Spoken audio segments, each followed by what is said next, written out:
Hello there, mga kagandang buhay. Kumusta po kayo?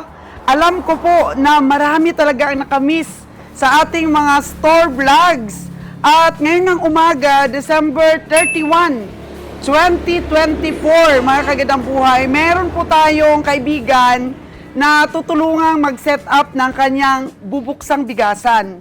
So, ang i-deliver ko sa kanya is yung mga bestseller natin na bigas, kagaya po ng Hasmin. Ito po yung bestseller natin na bigas. Binigyan natin siya ng 3 klase, bali 70 ang kaya ng Travis natin. So, maraming na-inspire sa bigasan. Ipapakita ko po kung paano ang setup ng store ni Christina. Ang tutulungan ko ngayong makapag-umpisa.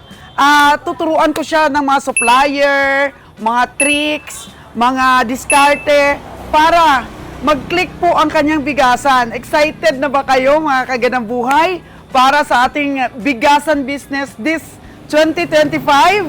Samahan niyo po ako at isi-set up natin ang store ni Christina sa Kalibo, Aklan.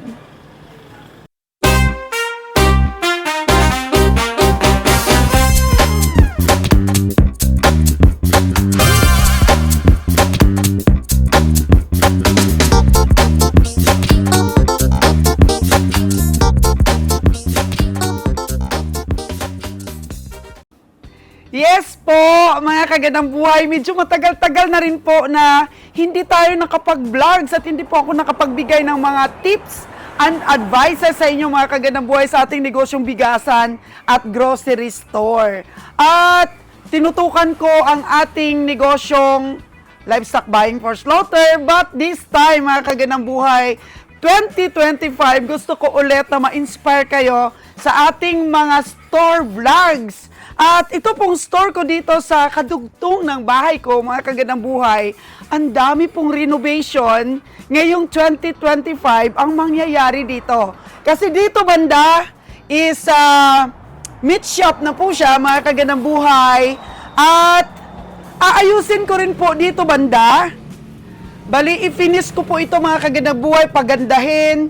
Lagyan ng salamin po ang division ng grocery store. At dito sa kabila, magkakaroon na tayo ng restaurant, mga kagandang buhay. Kasi nga, ano siya yan? Kasama sa ating pagmi-meat shop. Para po yung mga hindi mabibili na karne, ay tayo na po ang magluluto. Di ba po, mga kagandang buhay? Kaya tutok na po dito sa aking mga vlogs ulit sa stores. Bubuhayin ko po itong muli para po ma-inspire kayo, masundan ninyo, at maisakatuparan din ninyo, magkaroon kayo ng little ideas, mga kagandang buhay, through sa aking mga experiences. Yay! So, sundan nyo kami ngayon, kasi marami kayong matutunan dito sa aking mga vlogs, mga kagandang buhay. Dito, renovate natin. I-renovate natin ito, mga kagandang buhay, para isang store na lang po. Maraming mabibili, package deal, kakain ka, mag-groceries ka, bibili ka ng itlog. Tapos, siyempre yung farming namin, kasama si Manager Biyo na pugi, oh. Wow! Yeah. Kasama ko pala yung manager ko. Andun yung asawa niya, si Sai. Ngayon, mga kagandang buhay, magkakaroon na sila ng baby for 5 years namin na try na magkaroon ng supling sila. So, ito na yung aming Travis. May itlog kaming dala dito. Yun. Di ba lagi ko pong sinasabi sa inyo, mga kagandang buhay, ang Travis Long ay malaking tulong po sa negosyo natin. So, Manager Biyo, hindi pa ito matutumba? Makapagdala pa ba tayo ng XL na kahit 10 o 12? Oo, ano mo lang, italian mo lang. Magdadagdag kami, dosing tray na medium, dosing tray na large at dosing tray na XL.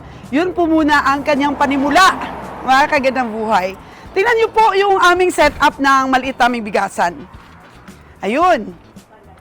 Ayun po.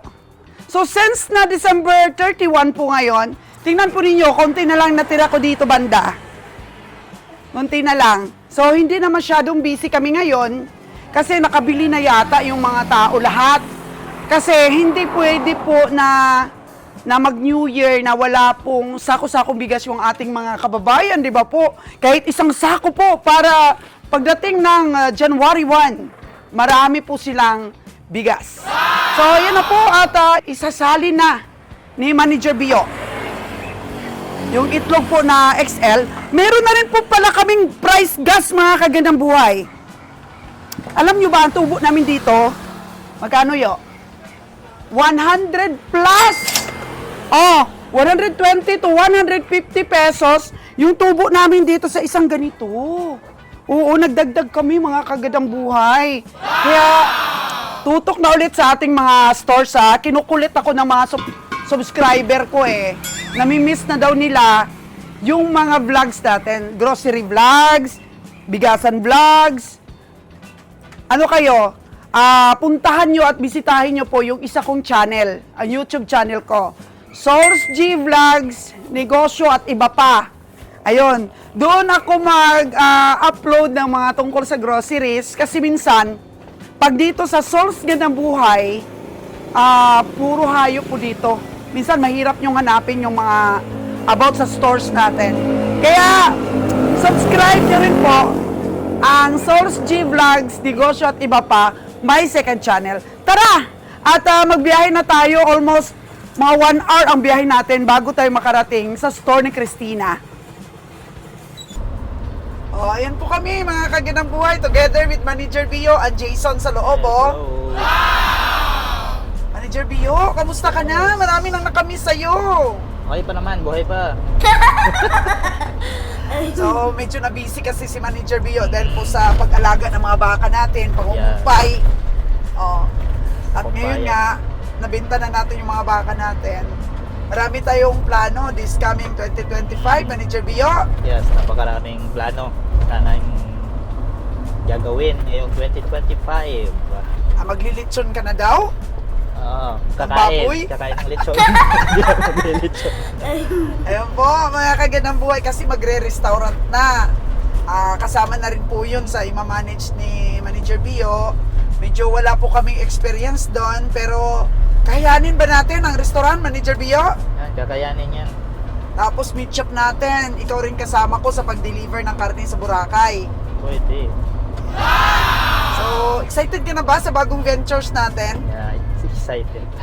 Ayan. Excited na naman tayo sa bagong business. Masaya lang, no? Kasi mula sa maliit lang na mga pangarap, ngayon, mga ventures natin, mukhang pangmalakihan ito. Try.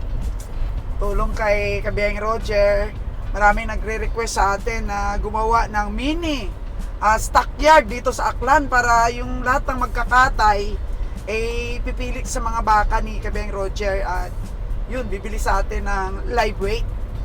At syempre, pag nag-meet shop tayo, kailangan natin ng preparation. Maraming nag-advise sa atin na mag-restaurant. Palagay mo, kakayanin talaga? Kakayanin yan. Tiwala lang. Oh, ano masasabi mo dito sa kaibigan ko, si Christina? Bibigyan natin ng bigas? Masasabi ko lang. Okay. Okay lang. Subok. So, masundan ito ng mga viewers natin kung paano ba magsimula, paano mag-set up ng maliit na store, paano at magkano yung puhunan niya, ano pa yung mga pwedeng ibenta niya doon sa store niya. Pakita din natin yung location niya, kung gaano karami ang bahay, ang mga prospect niya na customer, kung gaano karami, para yung mga viewers natin, ma-analyze din nila ba yung market dyan mismo sa pinagtatayuan niya ng area ng business. So, ano ba ang natutunan mo, Manager Bio, na diskarte pa para dumami ang benta ni Christina? Ano ang maibibigay mong payo sa kanya? Yung pagsipagan lang Lahat naman ng bagay na pag-aaralan yan. Yung negosyo, hindi sa una, huwag mapaghinaan ng loob pag medyo mahina yung benta. Sa una pa lang yan, pero pag tumagal-tagal, talagang madidiscover yun ng mga tao yung area mo, saka makita nila na okay yung presyo mo. Yan. dadayo sila yan. Lakasan natin para marinig tayo ni Jason. No? May ano na ito eh. May balak dito magnegosyo sa lugar niya eh. Humihingi ng bakasyon sa atin para makamapping siguro. May negosyo daw siya eh. So kasama na rin doon, sabi ko kay Christina, ang marketing. Kailangan niyang mag-marketing. Kilala yung store mo. Ipakilala niya, yung mga kaibigan niya, deliveran niya ng bigas. Oo, yung mga kapitbahay niya. Kailangan kasi yun eh, ipakilala niya talaga. Tsaka i-door to door niya kung hanggat maaari. Kaya sabi ko, bigyan ko siya ng magandang presyo ng bigas natin. Punong presyo bilang tulong kaibigan at ibigay natin 100% lahat ng mga kaalaman natin sa kanya at bibisitahin natin siya lagi para at least maging example siya ng mga gusto ring magnegosyo. Ano? Ganda yan. Tanungin natin siya mamaya kung magkano yung gusto niyang ipuhunan doon. Tapos time by time, tingnan din natin kung ano may naidagdag niya. Kasi di ba yung pandagdag naman ng tinda sa store, yung mga hinahanap ng mga customer. Mga fast moving, mga needed ng mga customer araw-araw. Palagay natin, tingnan natin yung community na mamaya para at saka yung renta niya kung magkano. At magkano rin yung naging gastos niya sa pagpagawa ng pwesto niya. Expenses niya. Importante kasi yan sa pag-umpisa, Manager Bio. Yung renta mo, kung kaya ba, na alalayan mo muna habang di pa kumikita. Tama ka dun. Huwag mo na mag-expect ba ng kita muna, kakabukas pa lang. Tagal-tagal pa yan. Ang isang factor kasi para mag-click ang negosyo, Manager Bio, di ba, na talakay na natin noong una pa, na wag mo nang asahan sa mga expenses mo sa loob ng bahay. Di ba? Oo. Nakukunin mo na kaagad dyan yung pangbili mo ng ulam, yung lahat-lahat ng gastusin mo sa bahay, kukunin mo na kaagad, kakaumpisa pa lang ng business mo. Tapos kung nag-purchase ka, bilangin mo na kaagad kung magkano yung tubo doon, tapos igastos mo na kaagad. Tama ba yun, Manager Bio? Talagang hindi po tama yung mga discarding ganun. Baka mamalaya mo na lang isang araw, wala ka ng puhunan. Hindi mo mapapansin. Oh no! Nung nag-upisa kasi ako, Manager Bio, naalala ko, kahit pambili ko ng asin, na expenses dyan sa loob ng store, nililista ko. Yun. A single bit of centavo na expenses, lista talaga pag nag-umpisa. Para malaman mo yung outcome. Ririnig rin kayo ni Jason yung mga sinasabi mo, Manager? Naririnig. Sobrang hina! Naririnig niya. Sobrang hina ng boses mo. Naririnig mo ba dyan, Jason? Oo, lakas mo yung tenga niya. So, ayun po mga kagandang buhay ha. Tingnan natin doon. Mamaya isi-set up ni Manager Bio. Dinala ko siya para maganda yung setup talaga. Tapos, binigyan pa natin siya ng rack ba na hindi na natin ginagamit na lagayan ng bigas. Oo. Ikaw rin ang pumili nun, di ba? Maganda yun. Ilang butas yun? 8 yata. 8. Kasi naka-order na siya ng local rice, dalawang klase. Oo, sa isang kaibigan din niya, order siya ng regular white at saka good white ang in-order niya. Pero hindi rin kasi malayo ang presyo dito sa ating mga magagandang bigas. Kaya kunti lang muna ang in-order niya. Panguna lang na Malaman niya kung anong fast moving. try muna. Oo. Ang negosyong bigasan, hindi katulad ng ibang negosyo na kailangan mong ma-dispose na madalian. Para sa'yo, bakit magandang negosyo ang bigasan? Talagang napakaganda yung bigasan na negosyo kasi isipin natin na yung bigas hindi nabubulok yan. O matagal mabulok. Masasabi natin mabulok pero Matagal. Oo. Pag-preserve mo yan. Tsaka maganda yung tubo sa bigas. Sulit yan pag marunong kang. Tapos hindi rin mahirap yung supplier. Oo. Dali lang maghanap ng supplier. At isa pa doon, ito yung negosyong bigasan, yung relax ka kasi hindi mo kailangan madaliin eh. Tapos hindi rin siya nagre-risiko kagaya ng iba po na medyo medyo isda, titimbang ng ganito, tapos maririsiko. Di ganon. Fix yung income mo dito, mas Walang malaki pa yung tapon. kita mo sa retail. Walang tapon yan. Oo. At saka, mahilig sa kanin ang mga Pilipino. Unlimited rice. Kaya maraming diabetes. Kaya, kung may makuha ka lang na household dito, mga kapitbahay mo, sulit ka na, no? Kasi, minimum kasi natin na patong sa bigas sa isang 25 kilos, 100 pesos eh. So, kung makakapaubos ka sa isang linggo ng mga 50, di 5,000 na yun. Tapos may retail ka pa. Tapos may iba-iba ka pang mga paninda, gaya ng itlog, mantika, asukal, kung ano-ano pa. Kasi yung pwesto ni Christina, malapit sa school yun. Marami ning tao. Marami siyang pwede doon na may benta. Ice cream, Manager Bio, yung Dan Eric's. Pwede. Pwede doon. Marami estudyante doon. Mm-mm. Tapos, mga lutong ulam, ano? Mga merienda.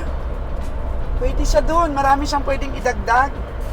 Kaya, excited na ba kayo, mga kagandang buhay, na makita ang location ni Christina? Okay. Medyo malapit na tayo sa store niya.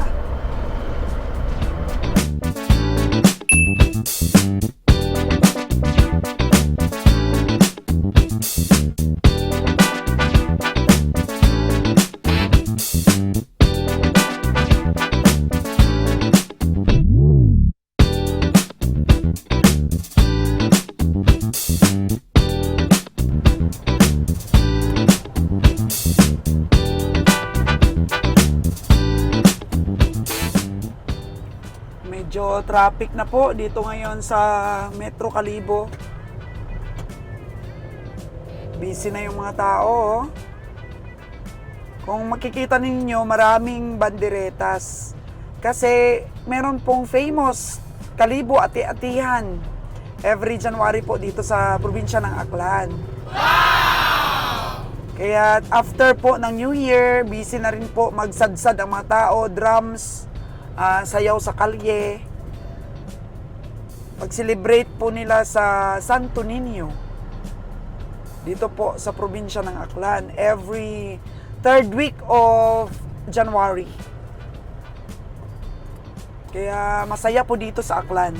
Marami pong mga balikbayan ang umuwi para po mag-celebrate ng ati-atihan po dito. Yan po ang mga tricycle namin dito sa Kalibo, Aklan. Sa iba't ibang lugar po sa Pilipinas, iba't iba po ang pagkaka-built-in ng tricycle, di ba? Yo. Ito naman yung sa atin, no? Pugi yan. Yun yung mga tricycle po dito. Yan po ang trademark ng Kalibo, Aklan. Ang mga tricycle.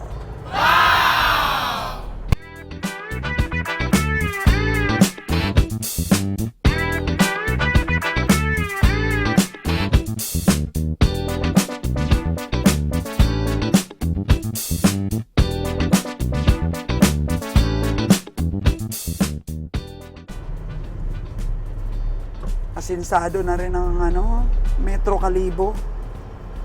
Marami na rin pinagbago sa aming mga kababayan dyan abroad. Ayan na po yung Kalibo, Aklan.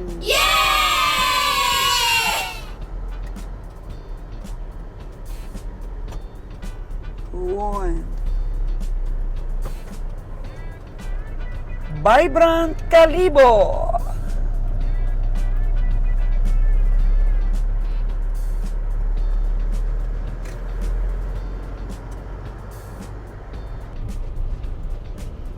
Ito na po, malapit na dito yung pwesto ni Christina.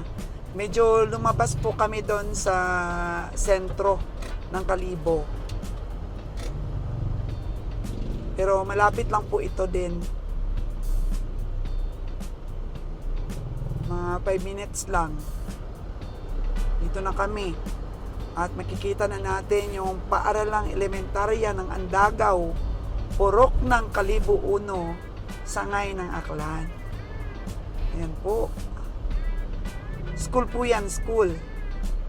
Tapos yung pwesto po ni Christina, ayan po oh. Ayun. Opo. Baka tayo. Mabangga tayo. So ito po yung kanyang store, mga kaganang buhay. Wala pa siya dito. So tawagan ko po siya. Hello, Nang. Hello! Nandito na kami sa pwesto. Okay, te, nagaling yung sandate. Papunta na sila dito. Sandali. Paano sanda? Sige. Sino kasama niya? Si Jason. Okay. Yan. Okay. So, ayan po, mga kagadaboy, papunta na dito si Christina sa pwesto niya. Makikita natin yung loob ng kanyang store. At ang sit up mamaya, tingnan natin. Baba na tayo. Kagandang buhay. Ganda po ng napiling location na Christina kasi school nga po ito. Oh. School and then dito po may PD Road, ang dami pong household dyan. May git pong 100 household. Tapos dito po siya mga kagandang buhay sa location. Cruising po, tapos ang dami din dito sa kabilang household. Yun. Wow!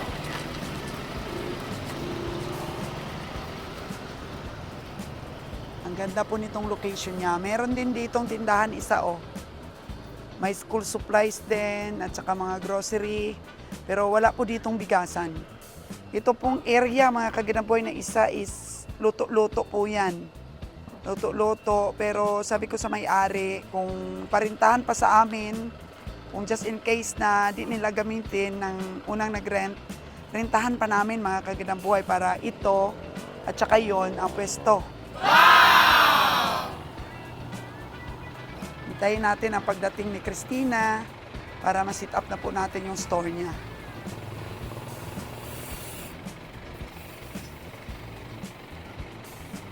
Kasi kung doon kasi sa bayan, siya kumuha ng pwesto mga kagandang buhay, ang daming competitors doon. Ito, matao din po itong lugar. Malapit lang po sa bayan. So, minsan mga kagandang buhay, nasa tamang analyzation po ang pag-put up ng business.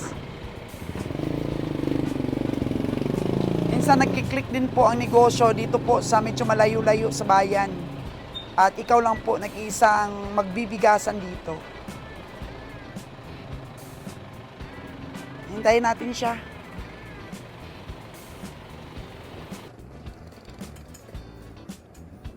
Ayun, open sesame na po mga kagandang buhay ang store ni Christina. At makikita nga natin siya. Dito na siya. Yeah! Oh, dala-dala na niya ang susi. Oh. December 31, 2024, nilagyan po natin ng stocks ang kanyang maliit na bigasan business.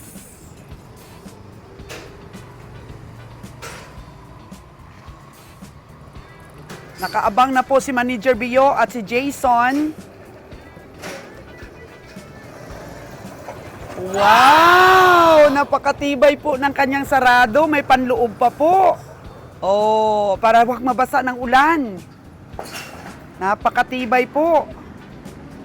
Importante po kasi mga kagandang buhay na pag umulan, halimbawa humangin, ay secure po yung bigas natin kasi yun po kasi ang kontra bigas. Yung mabasa siya, minuto lang po yan, babaho na po yan.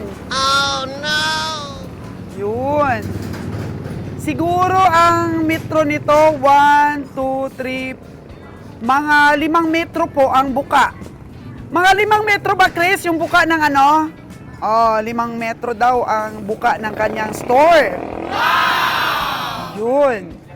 Dati po kasi ito, may-ari ang nagtitinda, mga biskwit-biskwit lang po ang kanyang tinitinda dito. Kasi nga, malapit sa school.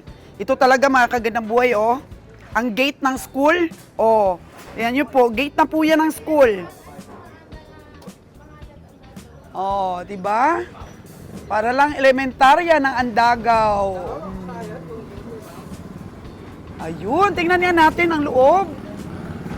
Wow, ang galing. Ang ganda po ng kanyang bigasan, oh. Ang laman po ng bigasan na yan, every hull o every butas po mga kagandang buhay, nakadesign po yan sa 25 kilos. Mm-mm. Yes. Bakit parang doble ang pituan? Hindi, ilan ko lang kasi yan ang kapatungan dito. Okay. So, mayroon pong 8 butas ito. Kasi importante din po mga kagandang buhay na ang butas po na inyong bigasan is hindi pa nabubulok kasi yung iba kasi sobrang dami yung laman ng every butas. So, nakadesign na po yan sa kalahating kaban po. 25 kilos yung bawat butas natin. Para wag po masira. May istante na rin siya, maliit. Tapos, meron na rin siyang pintuan dito mga kagandang buhay. Oh. Siguro mga 5x5 siguro ito. Ang sukat ng ni Christina ng store. 5x5. Ayan na yung kanyang good white ba yan? Ito? Ito? Yung, good white. Yung regular. Yung regular. Ito yung good white pala. Ito yung regular white. So, tingnan natin mamaya. Magbubuhos tayo. So, meron na siyang dito, oh. Tarimas. Wow, nilagyan niya talaga ng tarimas, oh. So, baba na ni Manager Bio ang kanyang bigas. May itlog muna.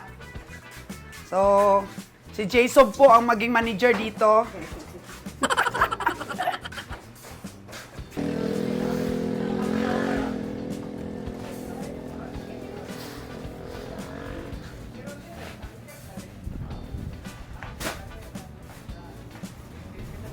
Sineset up na po ni Manager Bio at pinapakita po kay Jasob kung paano po maglehera ng mga bigas, kung paano magpukpok-pukpok ng mga bigas na yan para maganda po ang pagkakapatong-patong. Tulong na rin si Jasob dahil of course pag wala na dito sila Manager Bio, sino pa magbubuhat niyan? Inspire natin siya mamaya na pwede niyang i-marketing ang kanyang bigas. Together with the eggs, mga kagandang buhay, bigyan natin sila ng magandang presyo. Magiging outlet po natin sila dito sa Kalibo para po sa murang presyo ng itlog. Katuwang natin sila. Madagdagan ko po ang aking backloading ng itlog kung medyo lumakas po sila dito. Kaya suportahan ko po itong aking kaibigan para po talagang mag-click itong negosyo niya. Kasi ang sekreto po kasi kung paano mag-click ang negosyo mga kagandang buhay, yung makakuha ka talaga ng supplier na kaya kang tulungan. Na makakumpit ka. Importante po yung competitive price. Dami pa siyang pwedeng isabit-sabit dyan, idagdag-dagdag. Pero sa negosyo kasi mga kagandang buhay, doon ka nga mag-depend kung ano po yung hinahanap ng mga tao. Dagdag-dagdag mo na lang. Magkakaroon ka ng idea. Ganito, ganoon. Kaya wag pong masyadong mag-alala mga kagandang buhay kung mag-set up po kayo ng bigasan na kagaya nito. Depende po sa community. Magdagdag ka po. Oo. Pero ang sabi ni Christina, yung idadagdag niya po dito ay mga pangkusina. Mga pangluto. Konting grocery. Tapos gulay, siyempre, gamit pangluto. Ayun, busy street po ito lagi, mga kagandang buhay. Itong street po na to, busy po ito lagi. Kaya, doon sa likod, ang dami pong community, dami pong bahay doon. Tapos hanggang doon, kung friendly ka, pwede mong ma-deliver yung bigas.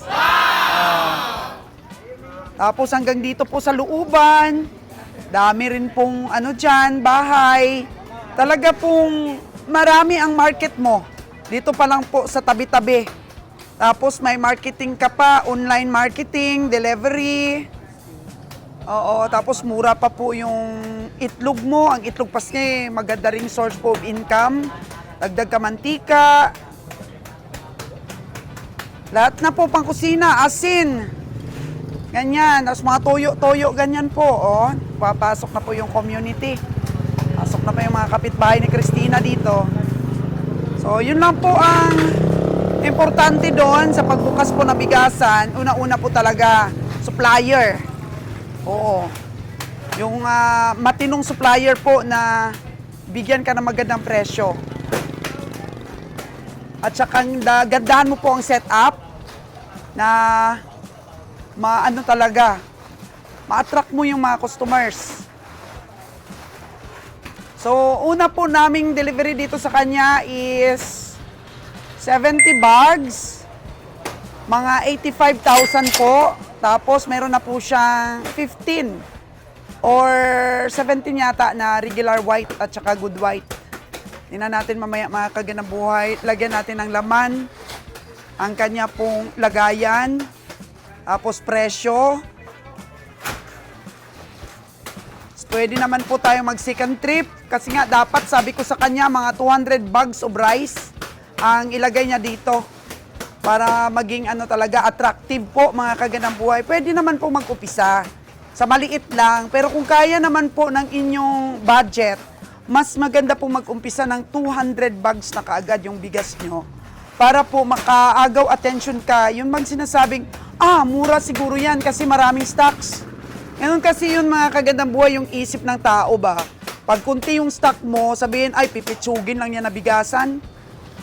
Siguro mahal ang presyo niyan kasi konti lang yung stocks nila. Pero pagka bongga po yung pag-open mo ng store, sasabihin nila yan, mura lang ang presyo nito.